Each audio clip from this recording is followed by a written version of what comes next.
Our business model is purely technology. Now, the way that AI works and our technology works is that in the final analysis, the technology platform is built in layers. And that's one of the reasons why we think of it as a platform. You're standing on top of it. An application or an industry stands on top of that platform. That platform starts with energy on the bottom. One of the reasons why this administration has made such a huge difference right away is this pro-energy growth initiative. Its attitude about energy is that if we don't have energy, we can't enable this new industry to thrive. It is absolutely true. So layer one is energy. Layer two are essentially the chips and systems, but the chips. That's where Nvidia comes in. Layer three is a whole bunch of software, and we build a whole bunch of software on top of our chips. And we're well known for this piece of software called CUDA, but there's hundreds of different pieces of software that we create that enables people to do AI for different fields of science or language or images or whatever it happens to be, robotics and manufacturing and such. But that third layer is called infrastructure, basically software. Now, people historically have thought of infrastructure really as cloud. But increasingly, it's really important to realize that infrastructure includes land, power, shell, because these are, and I'll speak about this in a second, that this industry spawned another industry altogether, and I'll come back to that. But the third layer is basically infrastructure, and that infrastructure includes financial services because it takes an enormous amount of capital to do what we do, and historically all of that software. The layer above that, and this is where people largely focus on when they talk about AI, which is the AI models. This is the revolutionary, of course, ChatGPT, incredible work that Anthropic does with Claude, and Google does with Gemini, and what XAI does with Grok. But the important thing to realize, those are 4 of the 1.5 million AI models in the world. AI is not just intelligence that understands English or language, but it's AI that understands genes, proteins, chemicals, the laws of physics, AI that understands quantum, AI that understands physical articulation, otherwise known as robotics, AI that understands patterns across a long sequence of time, financial services, AI that understands longitudinally across multiple modalities, healthcare. And so AI has all of these different reaches and domains. We talk about this one area. We just have to be very careful to understand that AI spans basically every form of information across every field of science, across every single industry. 1.5 million AIs around the world. On top of that are all the applications. And we never should forget that in the final analysis, these AI models are technologies, but technologies are about enabling application and use. Whether you're in healthcare, you could be in entertainment, manufacturing, self-driving cars, transportation.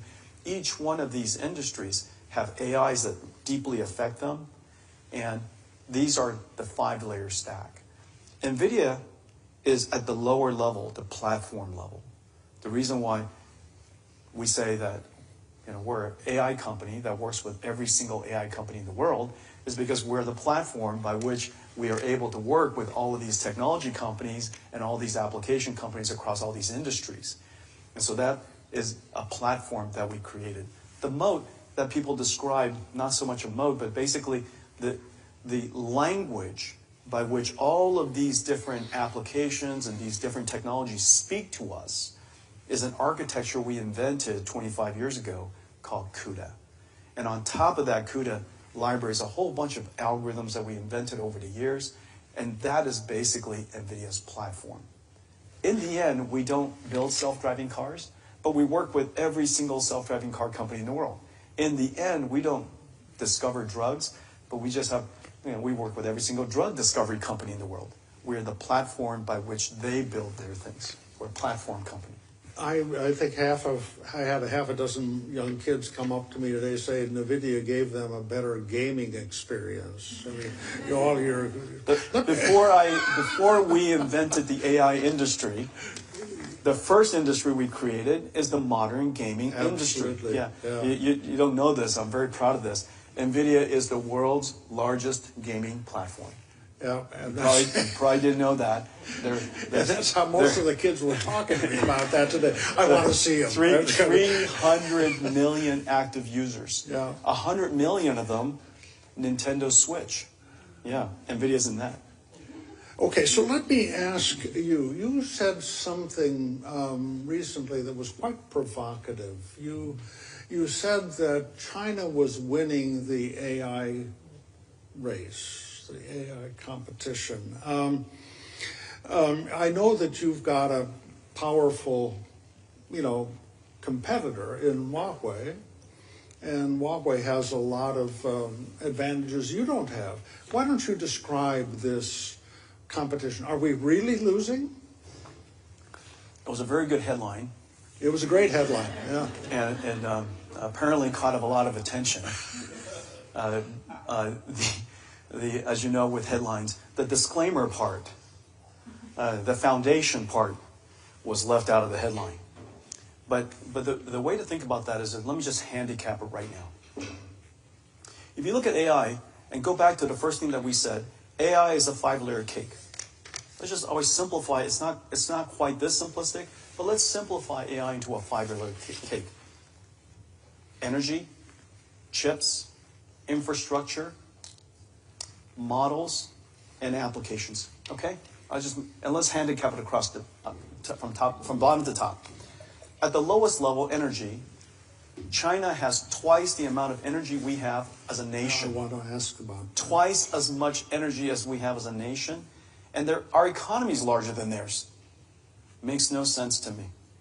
We also know that one of the most important initiatives, one of the most important policies of this administration, and that was the first thing that President Trump said to me when we met, is, listen, we need to reindustrialize America. We need to onshore manufacturing again. We need to help America make things again.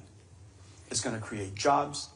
That part of the economy has been offshored, and completely gutted the United States. We need to bring that back, and he needs my help to do so.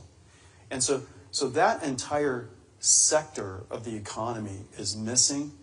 And however, without energy, how do we build chip plants, computer system plants, and these AI data centers? We call them AI factories. We're building simultaneously 3 different types of factories in the United States: chip factories, supercomputer factories, and AI factories.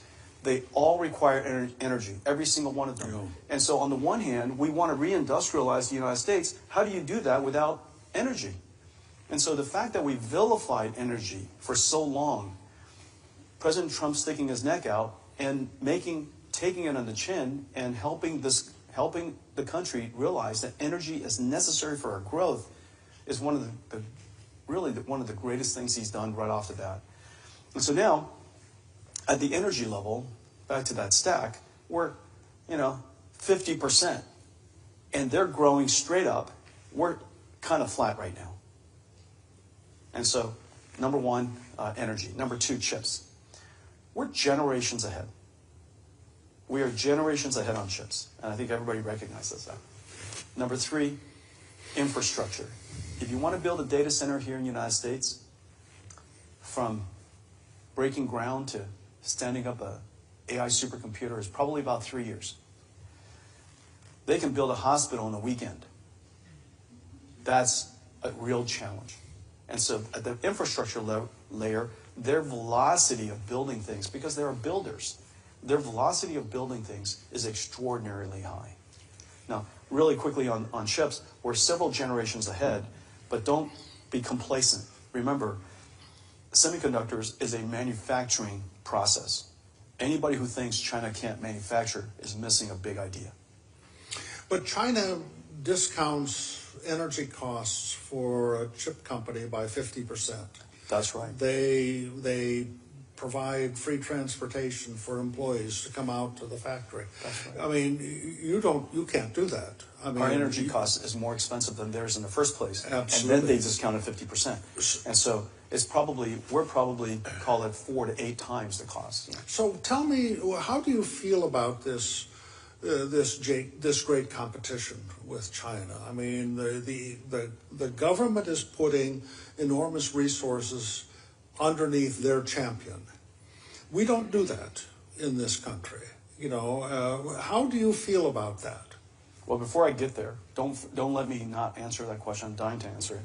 But let me handicap the next 2 layers. The model layer, United States frontier models, our frontier models are unquestionably world-class. We are probably, call it 6 months ahead. However, out of the 1.4 million models,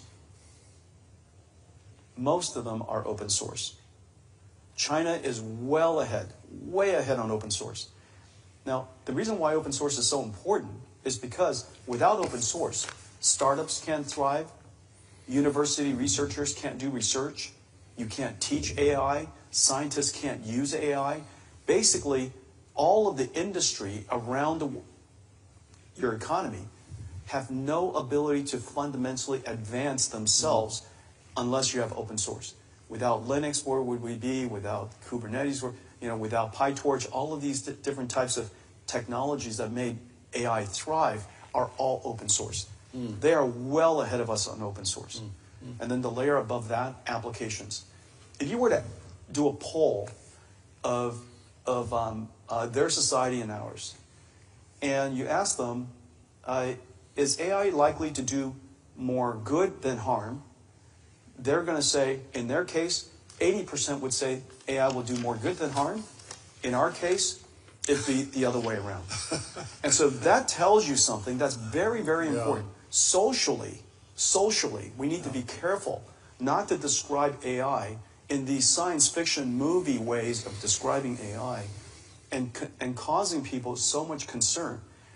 We want to be concerned, but we also want to be practical. AI is about automation. And that area, I think that we need to be careful not to fall behind in the application and the diffusion of AI, because in the end, whoever applies the technology first and most wins that industrial revolution. As you know, electricity was invented in the UK, but the United States applied it faster, more broadly, and as a result, look where we are. And so we have to be a little mindful. And so anyways, I just handicapped that stack. Okay, and I don't think it's important when you're looking at AI not to see it as a holistic thing.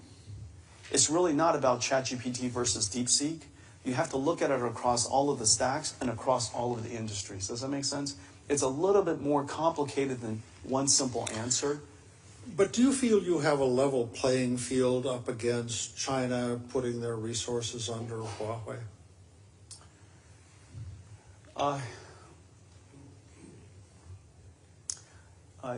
First of all, America's technology industry, just as our financial services industry, our military, our technology industry, we can all agree, are the mightiest in the world.